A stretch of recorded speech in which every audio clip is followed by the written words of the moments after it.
SER Podcast. Esta noche tenemos radio a la carta en la cadena SER, hora 25 en SER Más y en los móviles, porque a partir de 1:30 empieza Carrusel en la SER. Gallego, buenas tardes. Buenas tardes. A las 9 empieza la Champions para los equipos españoles. Lazio, Atlético de Madrid y Barcelona-Amberes son los partidos que centran la noticia del día en la Champions, porque fuera sigue el conflicto de la selección española femenina. El secretario de Estado para el Deporte, Víctor Francos, acaba de llegar a la concentración de la selección en Valencia. Antes de reunirse con las jugadoras por una parte y la seleccionadora por otra, ha insistido en que la federación no ha actuado de forma correcta. ¿Qué plantean las jugadoras? Queremos escucharlas. Lo que pasó ayer es inaceptable. Así se lo hemos transmitido a la federación. Yo le he comunicado al presidente de la federación que no podía ser lo que estaba pasando y que sentía que mi obligación estaba en estar al lado de las jugadoras, como mínimo, para poder escucharlas y ver qué soluciones proponen. Veremos si alguna de las jugadoras decide abandonar la concentración, porque el Consejo Superior de Deportes garantizará que, si es así, no serán sancionadas. El tiempo, Jordi Carbón. Buenas tardes. Mucha atención hasta bien entrada la madrugada en la mitad este de la península y Baleares. Es aquí donde ya ahora mismo y las próximas horas se irán formando tormentas que podrán descargar con mucha intensidad, muchos litros en pocos minutos, también ir acompañadas de fuertes rachas de viento y en algunos casos de granizo. No se tratará de lluvia generalizada, pero allí donde se presenten estas tormentas, mucha precaución. Algunas podrían alcanzar incluso la mitad este de Madrid, de la Comunidad de Madrid. Y mañana en general acabará haciendo sol la mayor parte de horas, ambiente fresco durante la mañana, las máximas parecidas a las de hoy, al sol, ambiente un poco caluroso. Empieza hora 25. Vamos a contarles ahora todas las derivadas de la primera sesión del Congreso en la que se han empezado a utilizar las lenguas cooficiales y cómo en el PP hay un cabreo descomunal con su portavoz Borja Sémper por haber hablado en euskera en el Congreso para oponerse a que se hable en euskera en el Congreso. Ya no es solo un enfado del ala más dura del PP. Algunos de ese ala más dura ni le han aplaudido a su portavoz. Es que incluso entre los más moderados del partido hablan a esta hora de una intervención impropia de Borja Sémper. El PP poniendo sus contradicciones sobre la mesa él solo, en un día como hoy. Vamos ahora con ello, pero antes se está confirmando ahora mismo las primeras cifras de muertos en el ataque de Azerbaiyán hoy sobre el territorio de Nagorno-Karabaj, un territorio de mayoría armenia.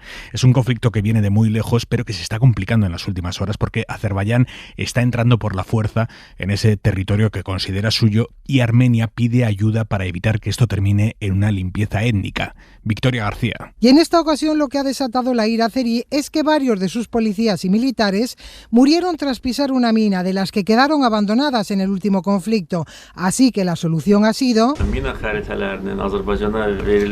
el hecho de que Armenia se niegue a entregarnos el mapa donde están las minas es inmoral y contrario al comportamiento humano, y la operación es para acabar con esas personas terroristas.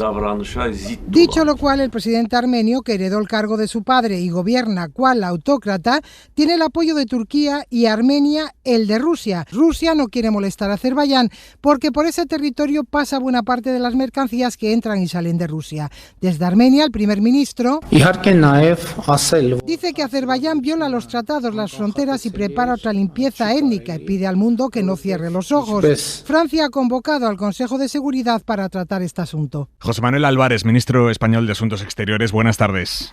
Buenas tardes. Nos atiende desde Barajas, acaba de aterrizar procedente de Bruselas, a punto de coger otro avión hacia Nueva York para la Asamblea General de la ONU, pero le robamos unos minutos, ministro, para preguntarle exactamente qué posición adopta España ante el ataque de Azerbaiyán sobre el territorio de Nagorno-Karabaj, que allí viven 120.000 armenios.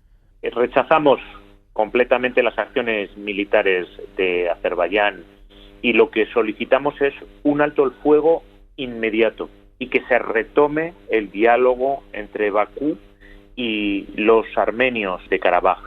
Esta situación no puede continuar y la rechazamos claramente. ¿Le preocupa que el conflicto pueda escalar? Armenia ha pedido a Rusia que le ayude a proteger el territorio a través de las tropas de paz rusas que están desplegadas allí, pero que le ayude inequívocamente. ¿Le preocupa que esto escale? Ya de por sí el grado de violencia que estamos viendo es totalmente preocupante. Por supuesto que una escalada preocupa mucho más. Hablamos de una región que es de por sí frágil, que ya se encuentra muy convulsionada, que también sufre las consecuencias de la agresión rusa a Ucrania.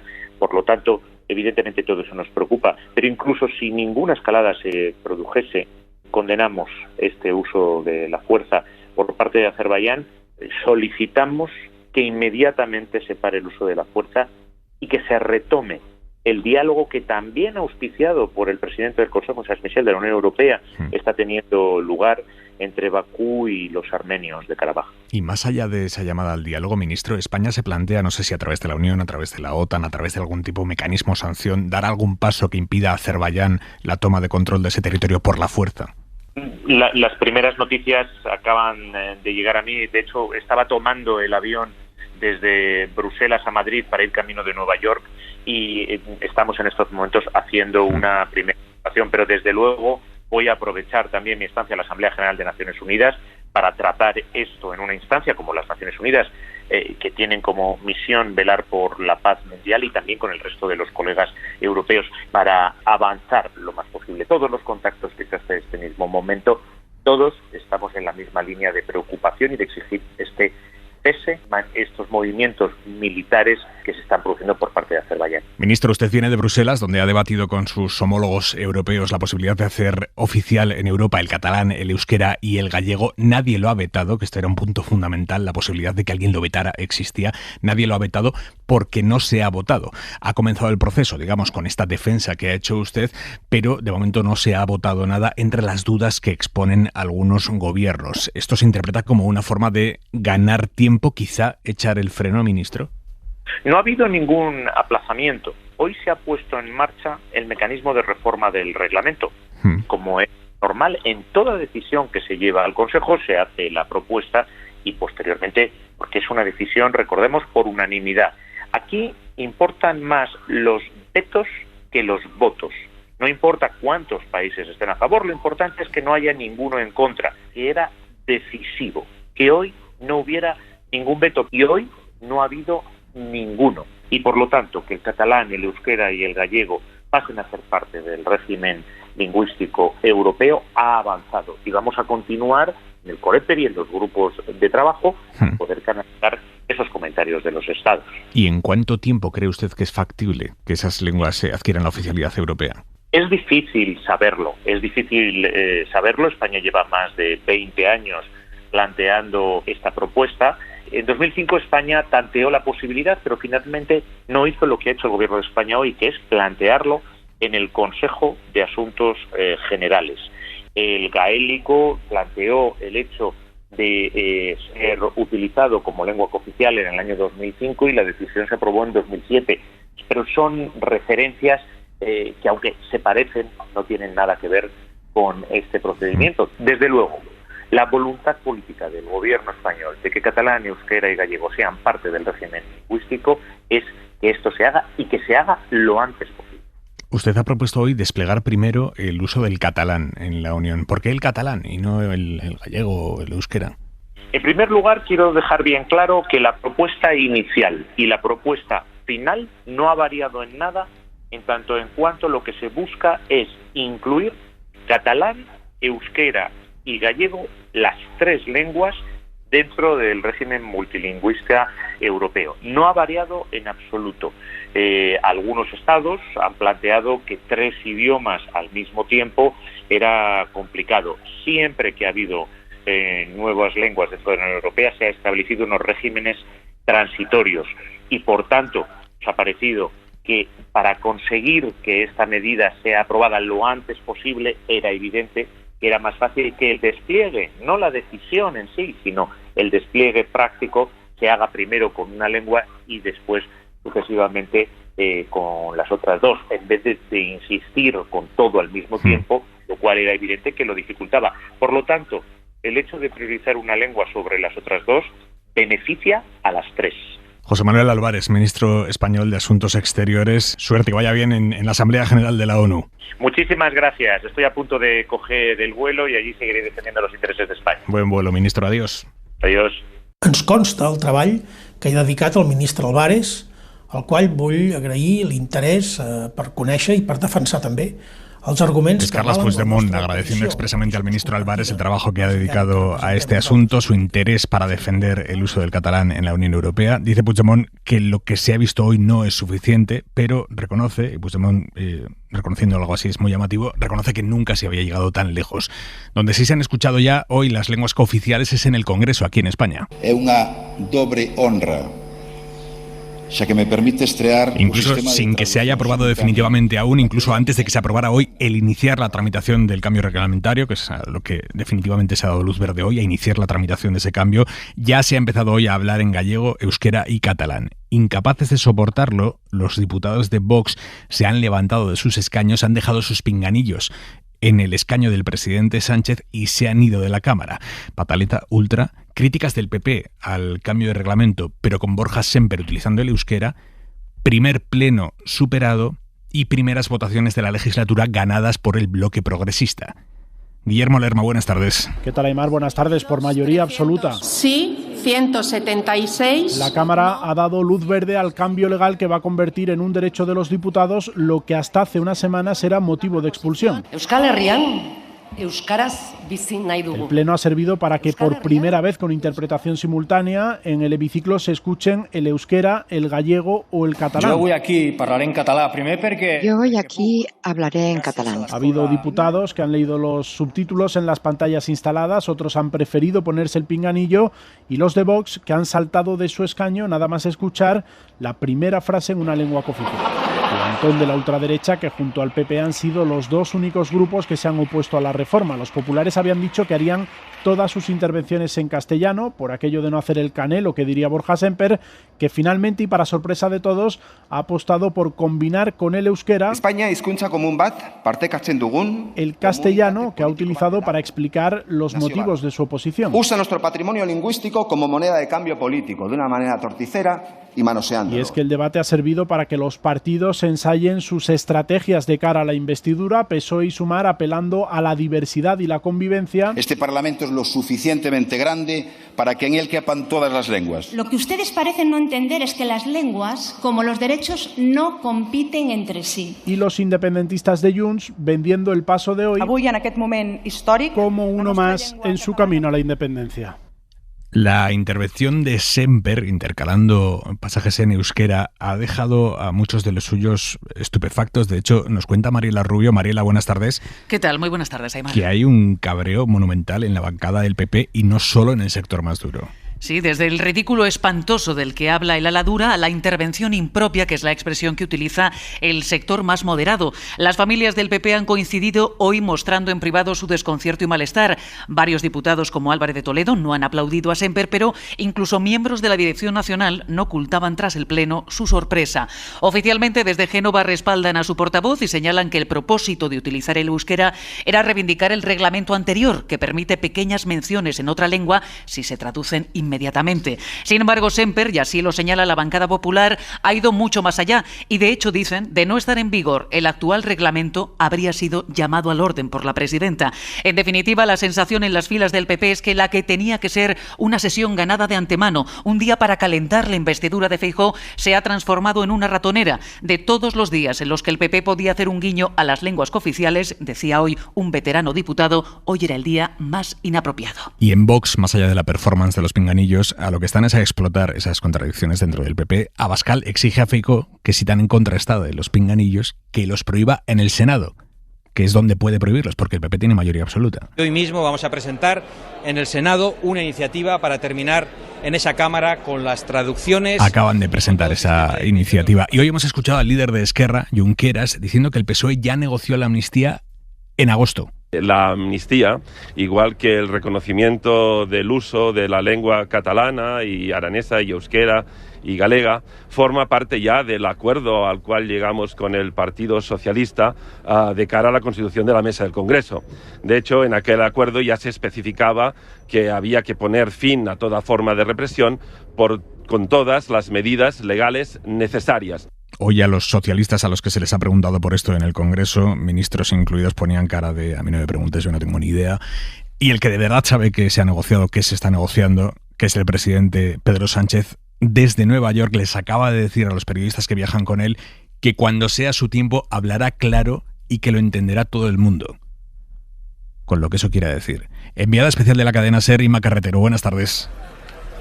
¿Qué tal? Buenas tardes. Sí, nos ha dicho el presidente en funciones que no va a dar pábulo a la especulación, que cuando le toque hablará claro y para todo el mundo. Y sí que ha argumentado que la sociedad catalana ha apostado mayoritariamente por la convivencia y que si uno mira el CIS catalán, el porcentaje que apoya la unilateralidad es de un 10% y que su responsabilidad es hablarle ahora al 90% restante. Ha venido a decir el presidente que la única opción que contempla es que haya un gobierno progresista. Que haya un gobierno progresista. Es la única opción que contempla y, por tanto, descarta elecciones. Volveremos esta noche a Nueva York. Intentaremos tener una mejor conexión con la Gran Manzana. Hora 25. España pide que se apruebe urgentemente el nuevo reglamento sobre la inteligencia artificial en el que está trabajando la Unión Europea y que teóricamente va a poner coto a esta tecnología que aquí en nuestro país está detrás de las falsas fotos de desnudos de las niñas de Almendralejo, en Extremadura. Ya son 11 las denuncias presentadas por distintas familias, pero la delegación del Gobierno insiste en que aún no hay una cifra concreta ni de víctimas ni de presuntos autores de esos montajes delictivos, en los que se cogen fotos de adolescentes reales y se les ponen a sus caras cuerpos desnudos que no son de ellas. Esta noche en Hora 25 vamos a escuchar al inspector de la policía responsable de la primera y única operación hasta el momento en la que se ha detenido a un individuo por fabricar su propio contenido pedófilo mediante inteligencia artificial. Ha hablado con él y nos trae un adelanto Javier Bañuelos. Sus ojos lo han visto todo o casi todo. Nosotros somos una unidad que nos dedicamos a la lucha contra la pornografía infantil y la verdad es que nos impactó ver imágenes de pornografía infantil producidas con inteligencia artificial, porque lo que veíamos eran imágenes que representaban a niñas de muy pocos años de edad siendo agredidas sexualmente por órganos sexuales o juguetes totalmente desproporcionados. Durante 3 meses, el inspector jefe Víctor Panizo y su equipo del Grupo de Ciberdelincuencia de Valladolid rastrearon cada rincón de la dark web para dar con este pedófilo de 31 años. Su detención ha supuesto un punto de inflexión en la lucha contra la pornografía infantil. Aunque no haya una víctima menor explotada sexualmente, es decir, una víctima concreta, se trataría de pornografía infantil si la producción de esas imágenes tan realistas. Porque una reciente instrucción de la Fiscalía matiza que el artículo 189 del Código Penal también castiga la posesión de imágenes sexuales con menores que sean hiperrealistas. Lo dicho, esta noche a partir de las 11, las 10 en Canarias, todos los detalles sobre esta operación policial en Hora 25. La mirada de Vidal Folk. Cuando suenan en el Congreso las lenguas españolas no castellanas, los de Vox se levantan y se ausentan y arrojan los pinganillos en el escaño del presidente del gobierno. Dicen que son el partido del desorden. Son los del desorden y la descortesía. Dicen que son los patriotas y odian a la patria realmente existente. ¿Odian? Sí, odian. Porque ridiculizar idiomas es despreciar a quienes los hablan. Y si se trata de idiomas españoles, es un desprecio a todos los ciudadanos españoles, a España entera. Pero hay más. Decía Feijóo, siempre tan agudo, que los ultras constituyen un partido constitucionalista. Nunca lo fueron, porque proponen desmantelar ladrillos esenciales del edificio constitucional, como las autonomías. Pero es peor. Además, son anticonstitucionales, no solo en espíritu, también incumplen su letra. Dice el artículo 3 de la Constitución que las lenguas españolas, como el catalán, el gallego y el euskera, constituyen un patrimonio cultural de todos que será objeto de especial respeto y protección. Y ellos no están ni por el respeto ni por la protección, sino por el menosprecio y la humillación. Europa es plurinacional y plurilingüística, es su riqueza. Por eso en el Parlamento Europeo se usan pinganillos, aunque muchos eurodiputados sepan inglés y francés. En España pasa lo mismo. Por eso se utilizaban en el Senado y ahora finalmente en el Congreso, aunque todos los diputados sepan castellano. Y llegará el día en que un ciudadano vasco se expresará en el Tribunal Supremo en su propia lengua. Todo esto cuesta un dinero, pues claro. Es útil para subrayar que disponemos de esa enorme riqueza cultural. También pagamos los sueldos de los ultras, y eso que son mucho menos útiles. Excitan al odio, como el franquismo. A partir de 1:30, Carrusel Deportivo en la SER. Nosotros seguimos con Hora 25 en SER+, en cadenaser.com y en la aplicación de la SER para los móviles. Minuto 25 de Hora 25. Para no perderte ningún episodio, síguenos en la aplicación o la web de la SER, Podium Podcast o tu plataforma de audio favorita.